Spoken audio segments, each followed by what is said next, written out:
Bonjour à tous. Voilà, je voudrais aujourd'hui vous parler dans cette vidéo de la chronobiologie alimentaire. Qu'est-ce que la chronobiologie alimentaire?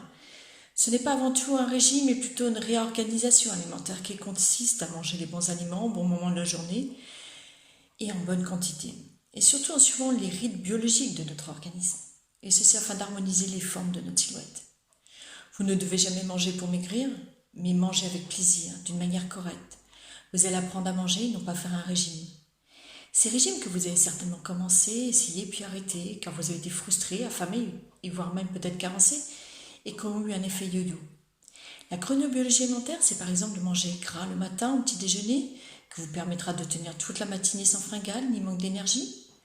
Le déjeuner sera solide, consistant, il vous permettra de compléter les apports du matin et ne pas avoir faim durant les 4 à 6 heures qui suivent votre repas, sensation de lourdeur ni somnolence. Le goûter vous permettra d'avoir de l'énergie jusqu'au soir. Il est composé d'un dérivé sucré, fruits frais, secs, et d'un gras végétal, amandes, chocolat noir par exemple. Le dîner sera léger, rapide à digérer afin de favoriser le sommeil. La chronobiologie alimentaire, c'est surtout une hygiène de vie à vie. Et parfois, quand nous souhaitons maigrir, perdre du poids, c'est une partie consciente qui parle. Celle qui dit à partir de demain, fini le chocolat devant la télé, ou stop, je ne me resservirai plus une deuxième fois.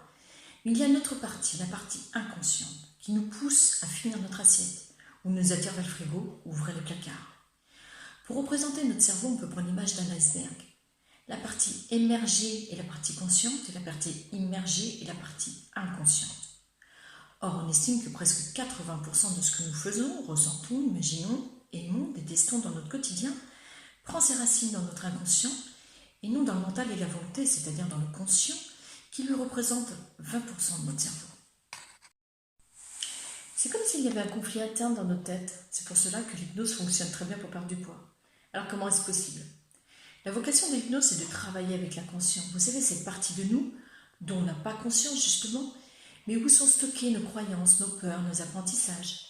Le but de l'hypnose est de discuter avec la part immergée de nous-mêmes pour casser ses croyances, ses peurs et l'inviter à se rallier à notre cause consciente. Une fois que tout est cohérent à l'intérieur de nous-mêmes, quand le conscient et l'inconscient travaillent ensemble, il n'y a plus de conflit interne. C'est comme une équipe. Quand tout le monde avance dans le même sens, ça va bien plus vite et bien plus loin. Alors, si vous aussi vous en avez assez de ces régimes yo-yo et que votre objectif est de retrouver votre poids de forme en respectant votre horloge biologique, sans ce sentiment de frustration qui aboutit à l'abandon, je vous invite à découvrir la chronobiologie alimentaire associée à l'hypnose, en prenant contact avec moi par mail ou bien par téléphone. Je vous souhaite une magnifique journée et à très bientôt.